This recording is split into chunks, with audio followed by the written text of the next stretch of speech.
Hey guys, Camper 15, back on Camper 15 Talk Sports. Join my Uncle Daryl, and we're here, I guess, the day after the Bears game. Now, we were supposed to do a Bears recap Don't yesterday. don't don't you mean the Jets game? Because I didn't see the Bears playing. Oh, yeah, I saw a team wearing white jerseys getting shellacked.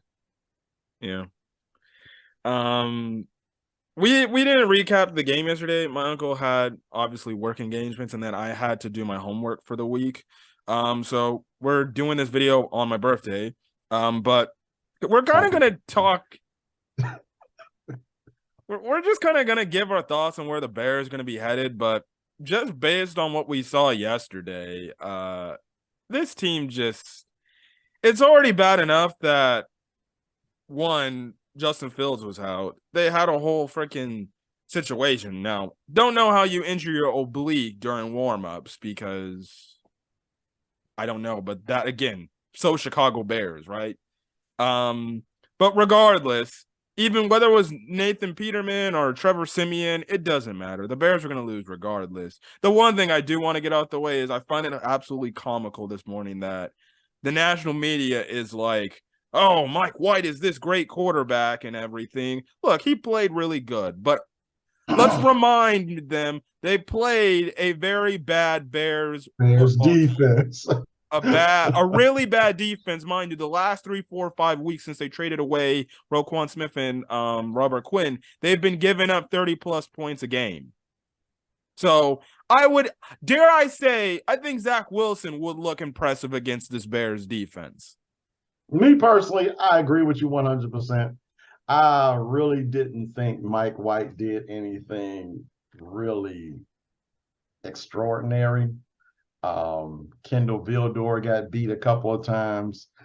I, I mean, uh, Jalen Johnson got beat consistently across the middle. Um, the Bears defense could not put a pass rush on them. Jack Sanborn for me played really well, but He's by everyone far the best. around, Outside of Justin Jones, he's probably the best defensive player we got on the team. yeah. I mean, him and Nicholas Morrow did make some really good tackles yesterday. But I mean, when you only got two players balling, there was no Jaquan Brisker. You know, Yeah, he was out. We lost Eddie Jackson. We lost Darnell Mooney, in addition to not even coming into this game with Justin Fields. So, that being said, I don't understand why there's this big hoopla over two things: Mike White and just how bad the Bears just are. Yes, we didn't come into this season expecting a lot from the Chicago Bears. We didn't. We know next year they're going to have upwards of 125 million in cap money. That exact number I is just an approximation, but I do believe it's going to be more than 125 million next year. So they will be able to add to this roster. Justin Fields will know they have another year under his belt with this wide receiver core. So I mean, we all know we didn't come into this season expecting the Bears to do great things. That said, my opinion right now, and I think didn't we say 3 wins I to said start this more than season? three. I said more than three wins. I thought the You Bears. said I more than thought three? I I I know you thought say more than it was either three wins or 6 wins yeah. that I think I either said 5 or 6 wins. The five or Bears. six wins. So we didn't come into this season thinking that the Bears was going to be outstandingly great, knowing the amount of cap room they had coming up next year. We knew that they were trying to get rid of Robert Quinn. We knew they were going to eventually move away from Roquan Smith. We knew all of these things. We knew that they were just dumping salary just so they can save cap room for next year and build up equity and build capital for next year. Okay. So basically the question for me is, when was the tanking going to begin? And I think it began this game when they said Justin Fields was hurt. You I really could say mean, it was all of last week. well, I mean the Lions game, he was dead tired. I mean, when the fourth quarter come, you saw how exhausted he was Yeah, and because then one of the he had bad no help. then one of the bad things, if you guys were wondering where I've been at the last week, I was pretty much sick with the COVID, so we couldn't talk the Falcons game. And Right. obviously, The again, Falcons. I'm my sorry. my That's my thoughts on that's the Falcons game is we could have won that game. We had opportunities that we wasted, but the reason correct. why Justin Fields ended up getting hurt was mostly because of the ineptitude of the play calling on that final drive, thanks to Luke They Getsy. outworked them. They outworked them. There's bad play calls. So that as usual, when there's a bad play call, what does a quarterback do? He improvises. When he improvises, that's when things seem to go south. And that's exactly what happened with Justin Fields. He hurt his shoulder. Here we are, Yep. tanking. Which is okay because we all expected it to happen. We did. We just knew at some point it was going to happen because his wide receiver core at the beginning of the season when we first started, we already knew this wide receiver room was not the best in the league. We were actually saying this might be the worst wide receiver room in the year.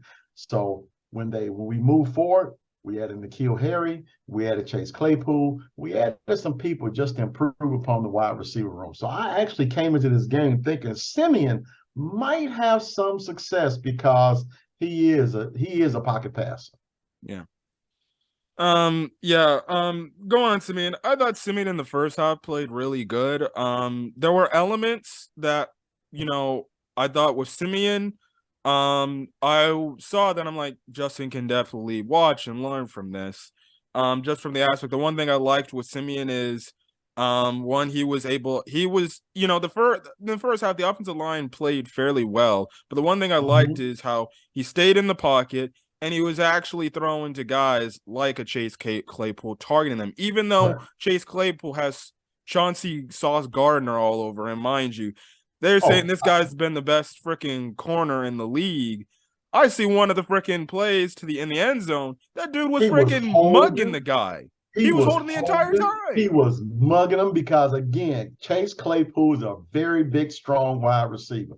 Sauce Gardner is good, but the problem was he is not a strong corner. He's not that physical corner that's going to meet you at the line of scrimmage. He's going to beat you with quickness, speed, and agility. But Claypool is so much strong, and you can tell. Gardner had problems with him. Yeah. I like, even though Claypool was covered, Simeon still threw the ball his way, a thing we've been asking for the past few weeks. And even though he was covered, we still saw Claypool come down with one of those catches. That's the thing I would like to see Justin do. Screw if a receiver's covered. The Byron Pringle touchdown catch. At some point, we understand Justin can use his legs and everything, and that's obviously another thing. But I would also like him to stay in there. Not everything's going to be covered. I would like it if Justin Fields sometimes stays in the pocket. He just trusts his guys, rips it in there, and just has trust that they can come down with it, like how Byron Pringle, it looked like that should have been pass broken up. But Byron Pringle, he went over the top of I think DJ Reed, and he just ripped the ball out Yeah, it of was. his It was hands. Reed. It was Reed. It was Reed. I'm sorry. It was Reed. Yeah. There's some elements I saw from Simeon that I'm like, Justin can definitely use. And I think, again, this goes back to this whole trusting thing. I understand he probably doesn't want to throw interceptions left and right, but sometimes you just got to throw the ball to the guys and trust that they can come down with the catch. There were some times and also trust, in addition to making the catch, if they can't make the catch, make sure that the defender can't catch it. Yep. It go. Now I do think he did. What was Chase Claypool's first game? That was against the Dolphins. The Dolphins. Now that game, again, we should have won. He did trust Claypool because he threw 2 nines to him, and one of them was a pass interference, and the other one should have been a pass interference. So I think he trusted Claypool to come down with the play, and but I think it was a more of a thing. Whereas I don't know if Claypool really fully acclimated himself to the playbook, which will happen. But I think you are right when Fields see that Simeon is making throws and seeing things that the defense is doing. That he might be able to pick up a few things, when they do have film session in the quarterback's room. So I'm not really worried about Justin. Yeah. I did like how Simeon, he played hard, man. He was diving for first downs, and They up 21 points, man. So I really did like the way Simeon was playing. It was just, man, we just lost too much, man. We came into the game down 2 starters and Brisker and Fields, and then we wind up losing 2 more starters. And it was just a snowball effect, man. We lost the game before we even started. Yeah. I will say the offense did catch I think the team as a whole did catch the Jets by surprise. And it really took the Jets till halftime to finally realize, like, okay, That's correct. let's get our stuff together because we shouldn't That's be correct. losing to it, or we shouldn't be struggling to beat a team that, let's be for all purpose honest, is a really bad team. The offensive line, Correct. again, first half of that they played fairly well, and then all of a sudden the second half comes, they played like the typical offensive line they played. Like the one a travesty one was like freaking Laurie Borum. He goes in to block somebody and he lets the outside end rusher just straight up have a Yeah. whole hit on. I don't know what these guys are coaching these guys up here. At some point, I understand the talent isn't good, but at the same time, you need to teach. Some of these guys having their brain farts bad. Again, we've already stressed this whole thing about the offensive line. I think, again, Ryan Poles has to do his due diligence in the offseason. Get some freaking dudes at the offensive line, at your tackle positions. Definitely somebody at the right tackle, because right now the right tackle is a question mark. It doesn't. Riley Reese on a 1-year deal. He ended up getting hurt in this game. Larry Borum Yeah. ended up getting hurt, and I think we're at this point that we kind of know who Larry Borum is. He's just a guy. Your right guard seems obviously fine with Tevin Jenkins. You just hope he stays healthy. This whole center thing, I'm done with Sam Mustipher. Honestly, my thing is give somebody else a chance. Whoever the practice squad center is, which I think is Dieter Eisland, give him a shot because the whole thing about Sam Mustipher, it upsets me how back in the Patriots game when they had this whole changing of offense, they're like, we can't start him. Okay, Lucas Patrick goes down. I understand that. Why do you go back to the guy that you said, okay, he's a problem? Don't know. But the center position, I know we had drafted the one guy at Illinois. He'll be coming back Mm-hmm. next year, so he could more than likely be the backup. Lucas Patrick, I don't know. He seems like a very injury-prone player, so maybe you actually might have to invest in a center in free agency. Don't know. Don't know what they're gonna do. Whitehair, they could cut him to save more calories, or salary cap. Don't know what they're gonna do Maybe. there. He might come back because he's a veteran presence. Don't know. And then the left tackle, it's kind of up in the air. I wouldn't be mad if the Bears go out in free agency and go get a proven left tackle and tell Braxton Jones, sit on the bench, go get stronger in the weight room, and you just watch until your time comes. Or maybe they move him over the right tackle because maybe that might be more beneficial for him. Don't know. We'll see. The offensive line is a work in progress. Ryan Poles definitely has to shore this up because if it's not shored up going to next year, then Justin Fields, it's going to be the same rinse and repeat thing. Yeah. Well, for me, and I'm gonna go back to where you started with the first half as opposed to the second half. We all know, you know it, I know it, everybody else knows, anyone that coaches football know that first half you come with a set of plays, whether it be 15, 20, usually it's 15, and you run those plays in that first half, and you don't veer from the script. Second half, you adjust, you take away or add to that 15, but you still keep it 15 in the second half. Maybe make it 20 because the fourth quarter is pretty strong, or just scrap the whole thing.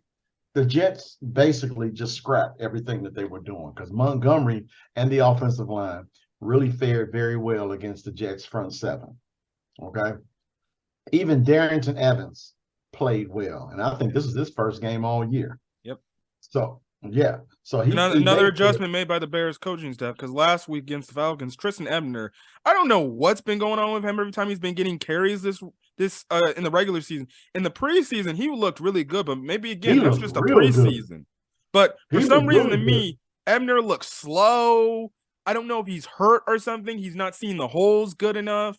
Nope. I don't know. And granted, he's a rookie. He's a rookie. And I'm not going to sit up here and say that he should know all of this. Yeah.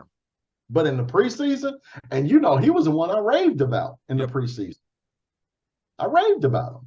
So, I mean, it could be injury, but yeah, he does not look as fast as he did in the preseason.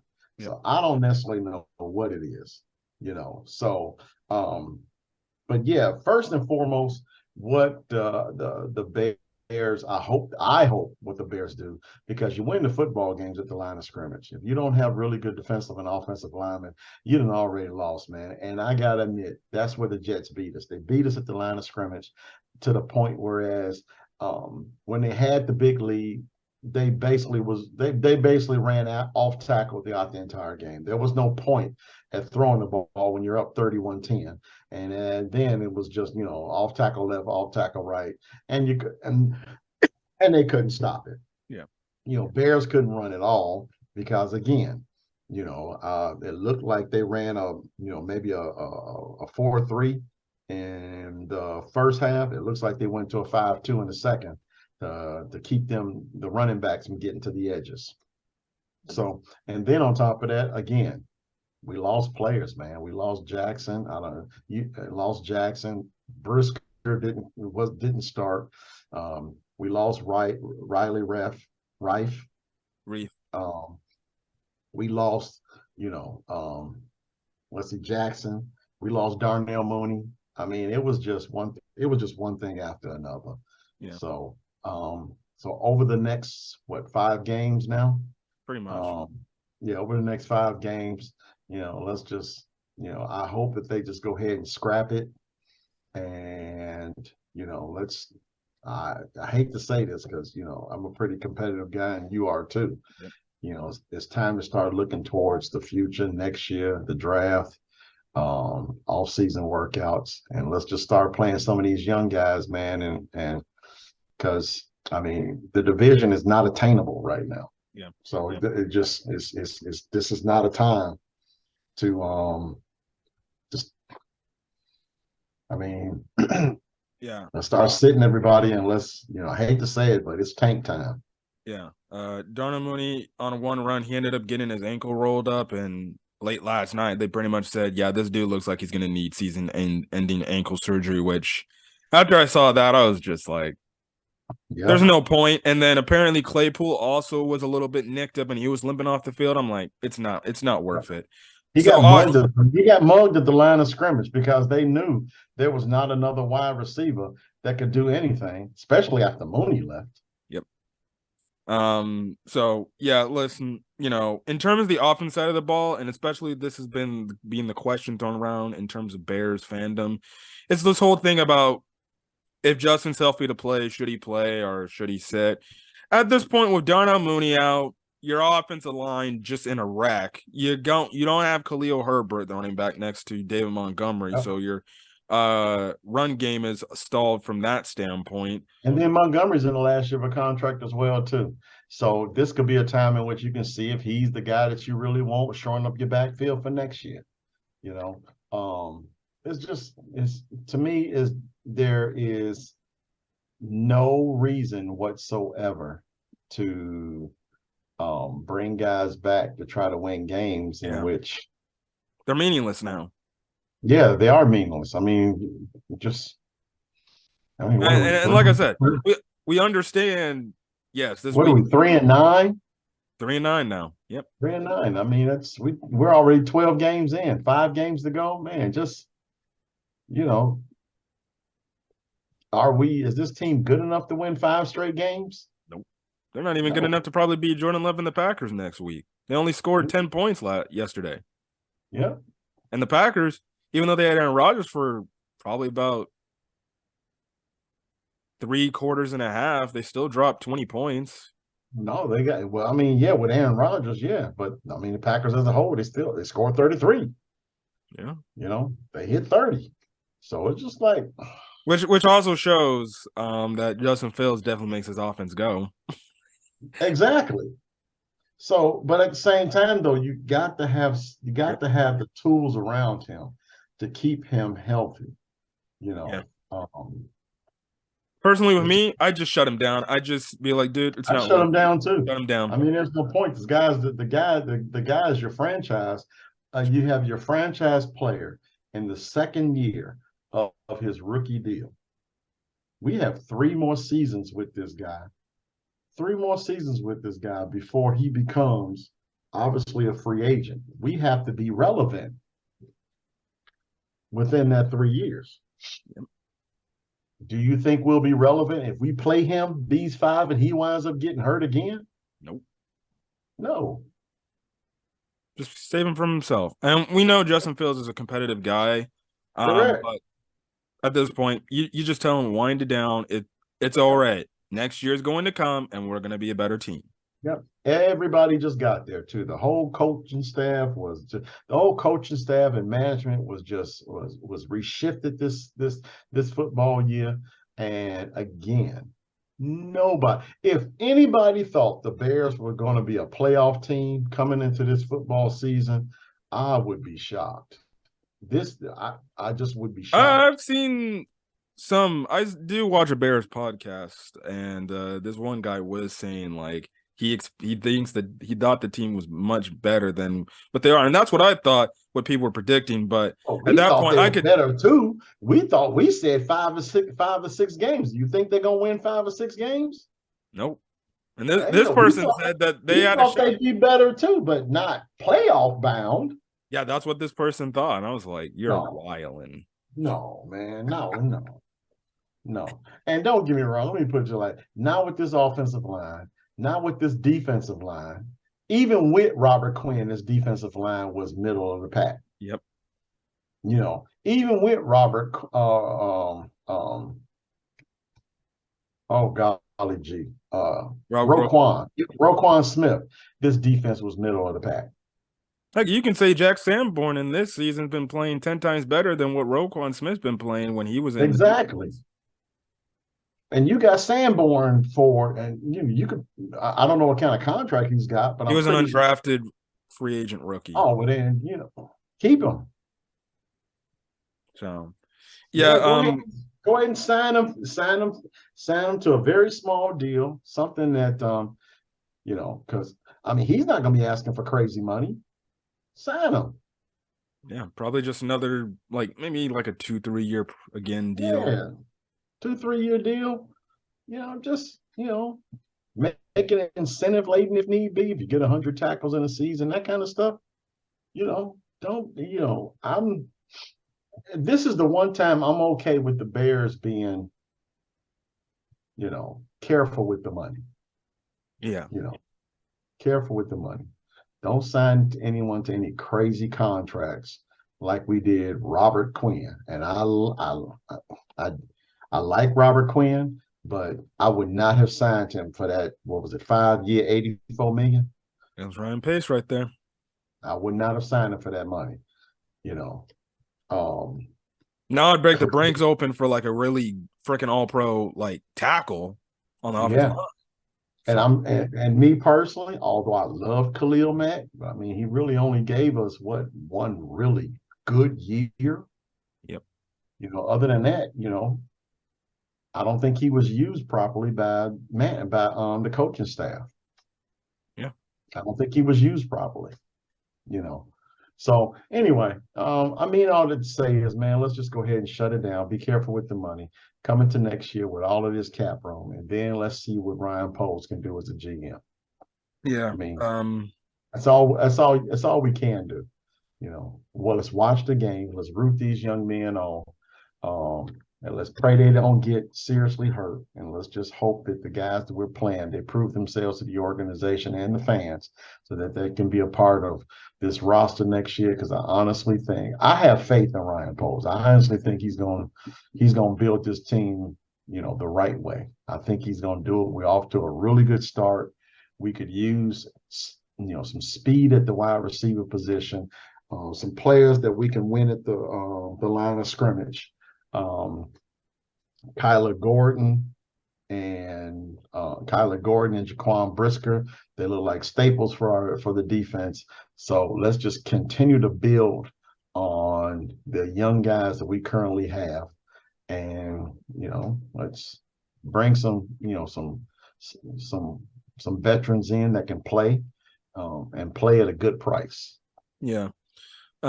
Defensively, again, it's kind of this rinse and repeat. The defensive Yeah. line didn't get any pressure whatsoever. Uh-huh. They again, they really need to invest not offensively in the trenches and then defensively in the trenches. That's correct. That's the thing. We got Linebackers to get out. we got to get bookend time. We got to get bookend DEs that can beat their one-on-one matchups and get to the quarterback in a timely fashion.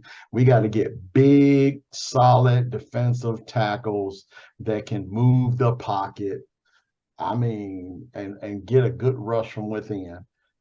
Just and the offensive line. Oh my goodness gracious! I mean,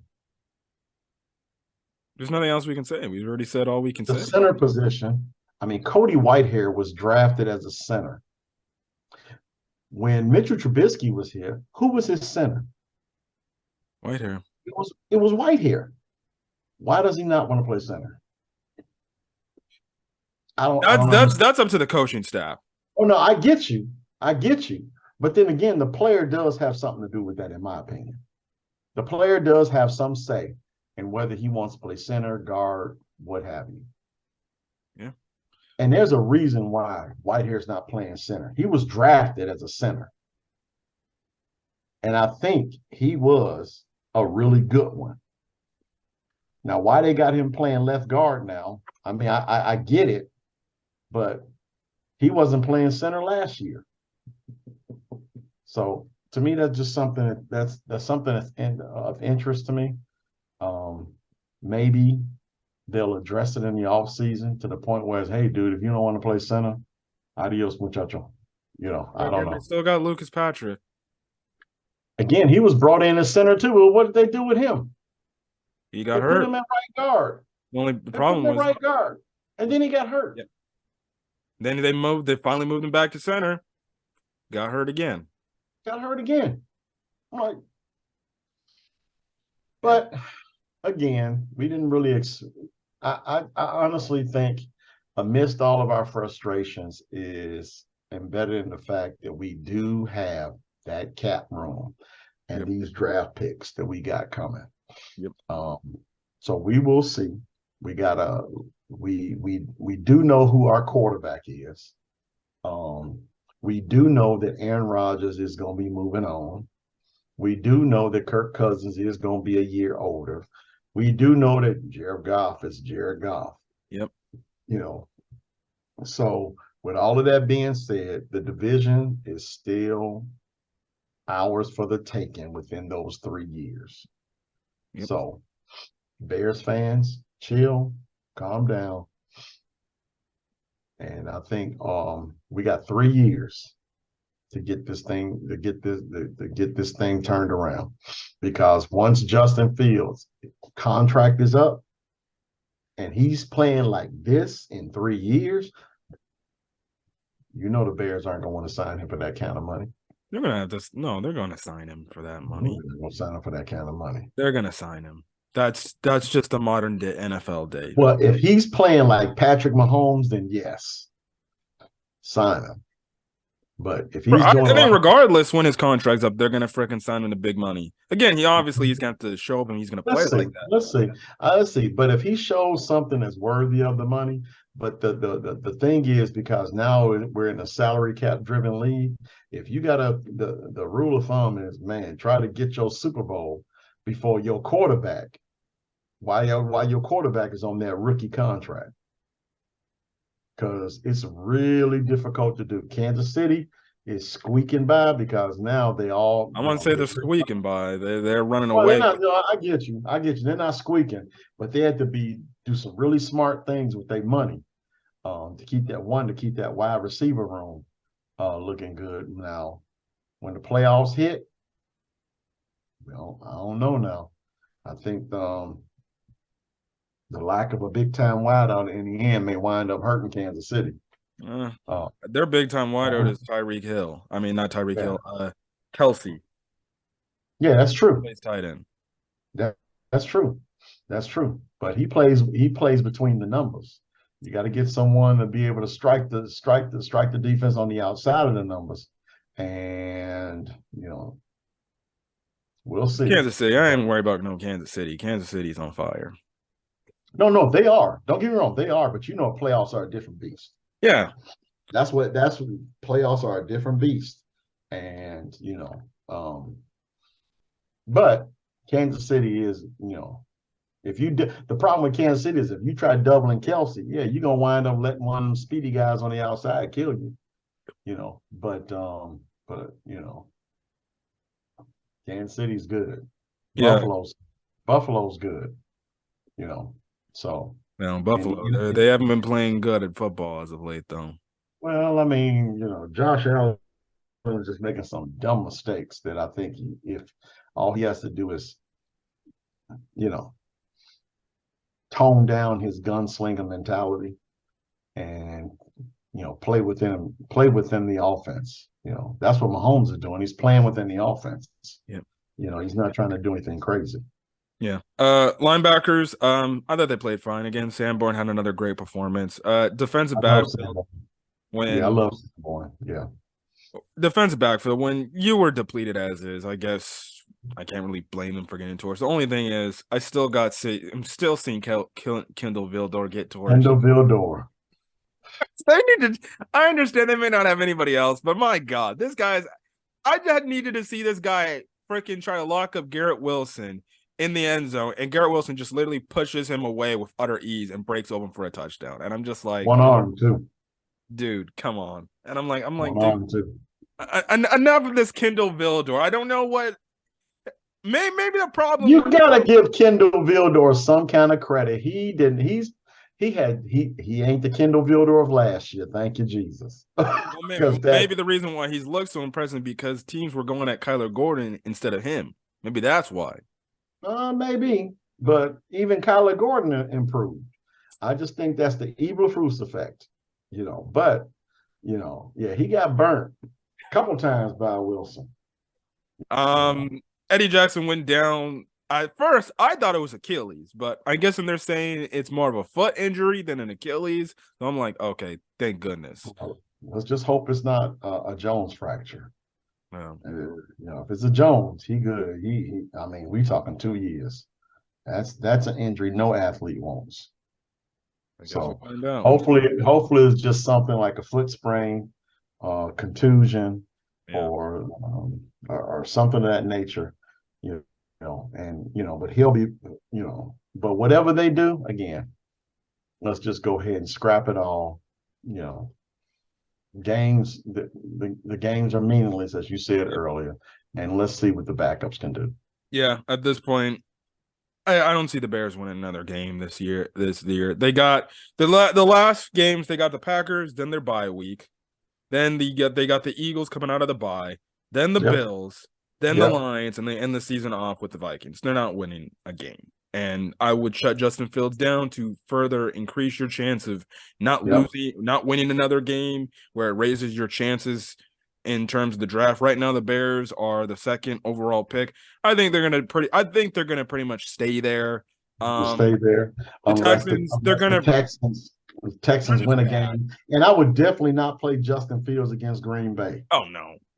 I would definitely not play him against Green Bay, because that's the one whereas they would probably look to hurt him. Yeah. You don't want another Jim McMahon situation. And that's what's on my mind. So no, don't risk it. I think the Bears are going to get the second round pick. Now, the whole thing before we get out of here is, what are they going to do with that second pick? I've been hearing some people this thing. Maybe they trade back to a team that may need a quarterback desperately, and they're willing to give you multiple first round picks for future drafts. And then you trade back and you maybe still be able to get the set player you want. Obviously, the two biggest guys on the board, the Bears more than likely are targeting, is Jalen Carter out of Georgia and Will Anderson Jr. I don't know who I would take. I can see going Jalen Carter. I would probably go, and I'm a big Alabama. I'm a big Alabama fan. I love me some Will Anderson Jr. But I prefer Carter because he's bigger. Yeah, and that I think Carter physically, defensive line right there. Yeah, I think Carter physically can deal with the pounding of going up against 300-pound linemen day in and day out. I mean, Will Anderson's what, 240? Yeah, and he's an He's edge, more. and he's an edge rusher. He's He's an an edge edge rusher. rusher. He's I, an edge rusher, but he's a specialist. I mean, Carter, you can use him on first down, whereas Anderson, I think you would only use him in passing situations. I mean, and then on top of it, he's more of a linebacker than a defensive end. yeah, and like we mentioned, the Bears could trade back and they could still get one of those guys. Yeah, and get out and get extra picks. Yep. So, So I wouldn't mind seeing that either. I definitely could see a team willing to trade positions with the Bears. Like right now, Carolina, they won their game. I could definitely see them if Carolina's 3, the Bears are 2. Bears trade back and they say, give us a first-round pick for next year's draft, and we'll trade you this pick to come up and take. That way you can get either C.J. Stroud or Bryce Young. I don't know if any team wants C.J. Stroud after what he did on Saturday. Well, don't get me started about Ohio State. That's another video in itself, and we only got a couple minutes as it is right now, so don't get me started on them. Yeah, so the Bears can do multiple things. Either or. I could see them trading back. I could see them staying put at 2. We'll see when the time comes for the draft. But again, the Bears at this point, they're in full tank mode. Just keep losing out games and hope you don't win it. Just shut it down. Let's 3-14. Let's just go ahead and do it. Hopefully the Texans' ego kicks in. They try to win a couple of games, which is fine. The Bears somehow find a way to get the first round pick. I'm sorry, you got to give me 3 first for first overall pick. You want that first one? You can. Yeah, I give it to you. You got to give me your pick for this year, your second rounder for this year, your third rounder for. You got no. Yeah. The price is high for number 1. Yeah. Just imagine if Caleb Williams was going to be eligible for this draft, then people really be giving up picks if you get that first pick. And he's gonna win the Heisman this year, I think, too. Oh yeah. Anyways, we'll be back next week for recap against the Packers for Packer Week, but we'll probably be talking about the loss and just same repeated stuff we said here. But honestly, it would make complete sense if I were just to be like, you know what, Bears recaps are done for the rest of the year because what's the point in talking about them? But then again, I want to keep tanking. Yeah, just tank it out 3-14, and then we can start talking about the draft. Yep. Anyways, we're going to get out of here. If you guys like the video, leave a like. Put in the comment section your thoughts on the Bears' loss to the Jets. Your thoughts, should the Bears lose out? Do you think Justin Fields should play another game this season? Your opinion and stuff. No. Nope. Oh, I'm sorry. I thought you were asking me. My bad. No. Anyways, we're going to get out of here. Catch you guys in the next video. Till then, guys, we'll see you guys later. Peace.